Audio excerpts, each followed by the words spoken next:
So now we're here with Kyle Montemayor with WesTech Plumbing. Talk to me about the hidden parts of our home, because man, is it crucial to keep your pipes and your sewer lines in great condition, or else you might have a disaster on your hands. Yeah, what we'll kind of go over today is what that people don't get to see under the slab, or that the inspector doesn't really go over when someone is buying a home.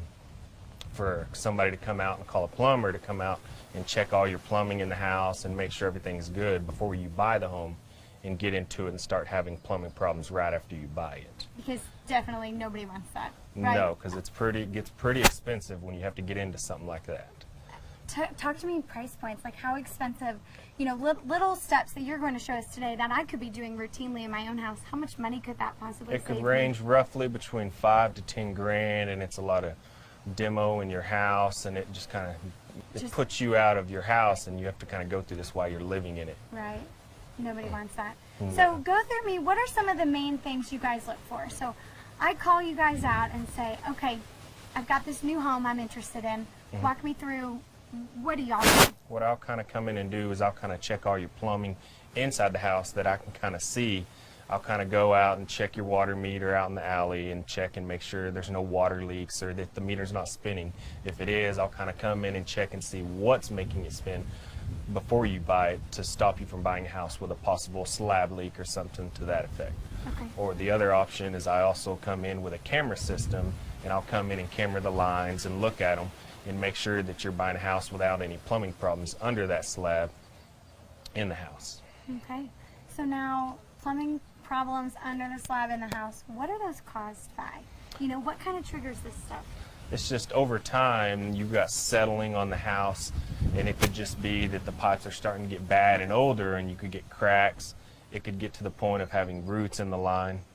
Tree roots? Yes. Okay, tree and that's roots in the something line. nobody can predict. Yeah, and nobody knows, and you can't see it without the camera, and that's what the camera will do, is help you see those cracks. And I can go in and locate and show you where everything is before you buy it.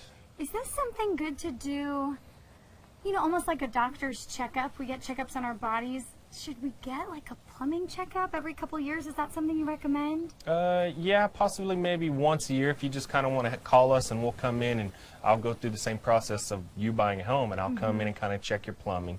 If you want to go through the route of doing the camera, I'll come in and I'll run the camera system and check all your lines to make sure everything's good, so nothing could happen down the road and keep you from having stoppages or plumbing back up into your house. Okay.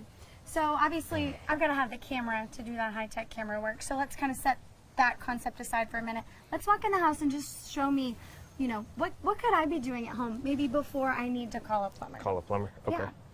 What we can kind of do is we can go into the kitchen and we'll check under your kitchen sinks, check your faucets, make sure there's no water dripping or any signs of damage anywhere. So really it's just a matter of, I mean, turn on the faucet.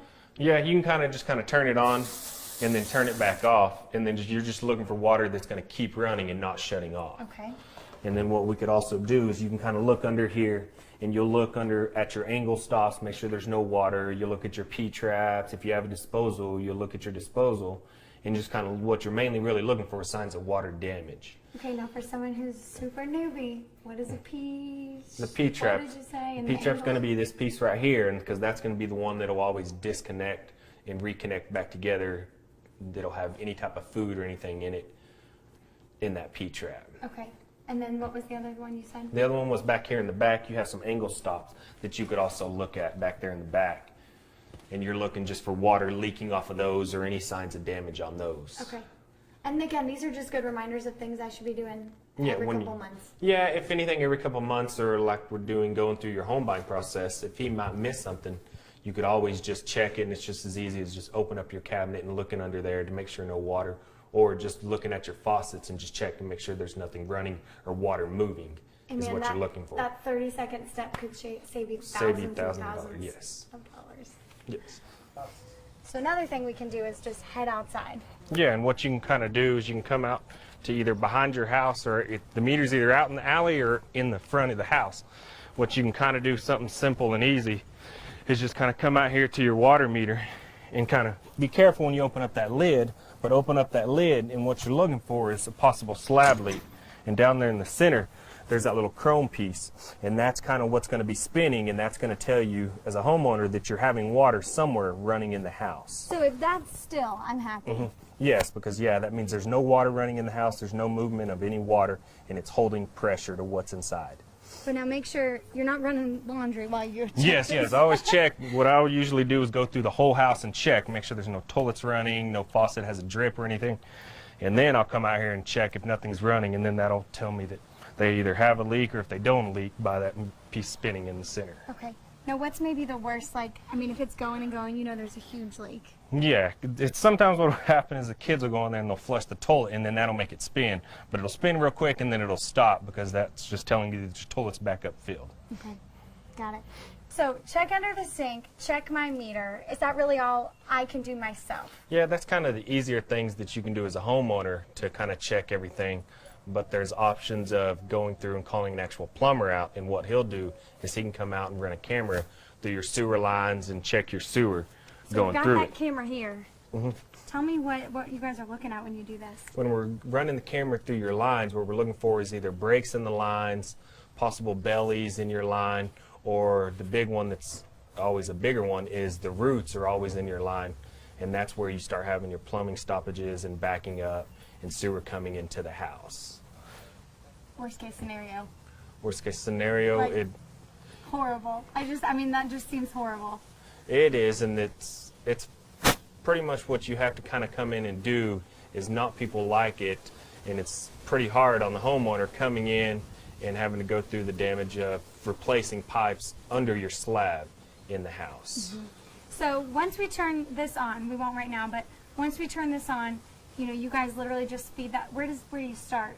What it is on this side over here, there's a camera head. Okay. And so what it'll do is we'll push it through your sewer lines, and we can do videos, recordings, So where locate. are you starting now? You either start from a clean out that's accessible outside of your house, Okay. or there's options of getting on the roof and running through vents to look through your lines, and we can look through each individual line as we're running that camera. Wow. Once you've got the camera into the line, what are y'all looking for? What are you seeing? As you can see in a video that will show you, we're running a video through your sewer under the house, which is your sewer lines, and that's what you're looking for. Is you're looking for the cracks in the line, and you're looking for spots where the roots are growing in and clogging up your sewer system. Almost feels like a video game, maybe? Yes, it's pretty fun to watch, but you'll kind of see, and it's got pretty good clarity where you can see exactly what a root's going to be looking like inside your line, and you can see when you'll have big cracks through your pipes. So talk to me about cast iron pipes versus PVC pipes. We're at this split where a lot of newer homes popping up around the Lubbock area in the last 10 years, they probably have a different type of material than what maybe some of our more central Lubbock older homes have.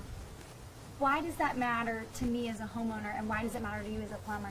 Because when we're coming into cast iron, which that most of the time tells us that was in there since the home was built. So over time, those pipes can get to where they get bad and have cracks, get settling, get to where they put bellies and roots or start growing in. Compared to PVCs, most of the times going on newer houses, you have less of a probability of roots growing into those because they're sealed joint, compared to cast iron is just a piece of pipe stuck into a gasket connecting another piece. So that's kind of why we made the switch to PVC. Switch to PVC, yes. Okay. That ultimately, do you think, prevents more issues in the long run? Yes, being that PVC is kind of newer and it has a way to seal out those roots from coming in, compared to cast iron doesn't have a way to seal it. It's just kind of pushed in together off of a gasket. Now, if I'm not sure if I have a PVC or a cast iron underneath my house right now, how can I check that out? what you can do is you can call us at WesTech Plumbing, and we'll come out and we'll run the camera, and I can kind of show you anything and do any videos. I can transition it to my phone and come down and show you any problems that I see. I can show you it, and I can locate it and look at anything you want me to look at on your sewer lines. Cool. Cool. So really, when did we start seeing that local homes transition from cast iron to PVC? It was roughly around the 90s when they started switching over from cast iron to PVC, being that PVC is now out. So, what are we looking at here? What we're looking at here is a two-way clean out, and most of the time this either tells you that they've replaced the line outside and it's a PVC line, or it could be that the plumber has just came out and installed the two-way clean out, which it just kind of helps us out when we come to your house, and it just makes it accessible So for if us. I see this piece of PVC somewhere in my yard, that's not necessarily meaning I have PVC under my house. No, it Okay. could be that a plumber came out, that the homeowners called, and he's came out and installed just a two-way clean out on your house, or it's that this line is already brand new PVC outside. In which case, best case scenario there. Okay, cool. So ultimately, though, you know, those little steps could really avoid a headache in the long run. Yes, because it could go through what I go through when I have homeowners call me after they've only been in the house for maybe a month or two, and they've just bought it, and now they're calling me and they're having cracks or slab leaks in the house, or drain slab leaks in the house So right in that after they case, bought the Yeah, house. you just inherited a huge issue. Yes, on And the house. What could price tag of that go up to? Roughly, it depends if you're just trying to do a small part of it, or if it ends up being the whole house, it could get to the option of going to $15,000 to $20,000 of a repair damage. Yeah. Just check it beforehand. Yeah, just always check it, or just call us out, and we can always just check anything you need at the house.